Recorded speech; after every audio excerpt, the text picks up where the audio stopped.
Bonjour à tous et bienvenue dans ce nouveau vidéo de 5 minutes pour un article. Aujourd'hui, on va aborder un enjeu très important, celui des changements climatiques, plus particulièrement des engagements de carboneutralité dans un secteur d'activité qui représente une large part des émissions de gaz à effet de serre planétaire, celui du secteur agroalimentaire. Cet article a été publié dans la revue Journal of Clean Air Production en 2024, a été réalisé en collaboration avec Marie-Christine Boverton et David Talbot. Comme vous le savez, le changement climatique est l'un des plus grands défis de notre époque.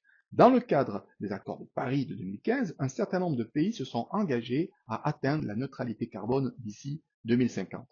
De nombreuses entreprises ont emboîté le pas, ont suivi cette dynamique en annonçant des engagements similaires. Le secteur agroalimentaire est particulièrement concerné, car les systèmes alimentaires sont responsables de 20 à 37% des émissions anthropiques mondiales de gaz à effet de serre, selon les estimations du GIEC. Cependant, la crédibilité des engagements des entreprises en matière de neutralité carbone reste souvent incertaine. C'est un euphémisme, ce qui soulève des questions, évidemment, sur leur réelle contribution à la lutte contre le changement climatique. Pour mieux comprendre ces enjeux, nous avons réalisé une analyse qualitative des rapports de durabilité de 135 entreprises agroalimentaires. Plus de 2100 passages ont été examinés à l'aide d'un logiciel d'analyse qualitative afin d'évaluer les engagements climatiques et de carboneutralité de ces organisations. Les résultats montrent que la majorité des entreprises ne fournit pas de données complètes et fiables sur leurs émissions, ce qui compromet évidemment la crédibilité des engagements, des objectifs. Et d'ailleurs, seulement 54% environ des entreprises définissent des objectifs clairs. Ensuite, comme vous le voyez sur cette figure, la grande majorité des entreprises qui fixent des objectifs le font à très long terme, généralement après 2045 ou 2050. Près de 25% de ces entreprises ne donnent même pas de date pour ces objectifs, si bien qu'il est impossible de faire un suivi.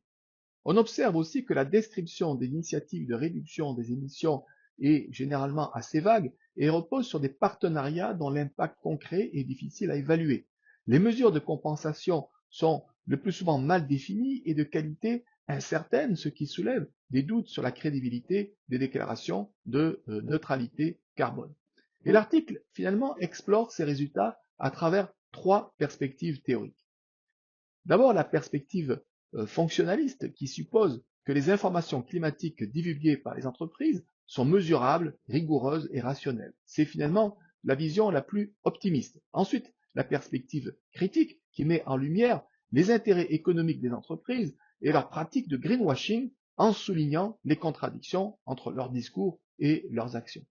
Enfin, la perspective postmoderne, qui est la moins utilisée dans la recherche, mais qui est sans doute la plus intéressante, enfin selon moi, cette perspective remet en question la rigueur apparente des informations climatiques et souligne la complexité de concepts comme neutralité carbone ou net zéro.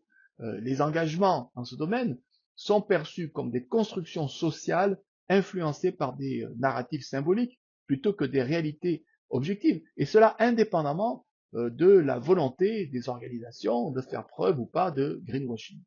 En conclusion, cette étude invite évidemment à beaucoup plus de rigueur et de transparence dans les divulgations climatiques des organisations, en l'occurrence du secteur agroalimentaire, des divulgations qui se limitent souvent à des engagements flous à très long terme et qui reposent sur des données qui sont très difficiles à vérifier. Et donc l'étude appelle une réflexion critique par rapport à ce type d'engagement de carboneutralité qui s'apparente finalement à ce que Lyotard appelait un méta-récit, c'est-à-dire un discours global, universel, qui finalement tend à simplifier concernant la complexité, en l'occurrence la complexité des enjeux climatiques, pour les subordonner à une formule un peu passe-partout, à savoir la carboneutralité, qui est utilisée comme un concept fourre-tout finalement par les organisations afin évidemment de rassurer les parties prenantes sur leur supposé engagement climatique. Merci de votre attention. N'oubliez pas de liker si vous avez aimé la vidéo, de commenter ou de vous abonner pour plus de contenu. Et je vous dis à très bientôt pour une nouvelle édition de 5 minutes pour un article.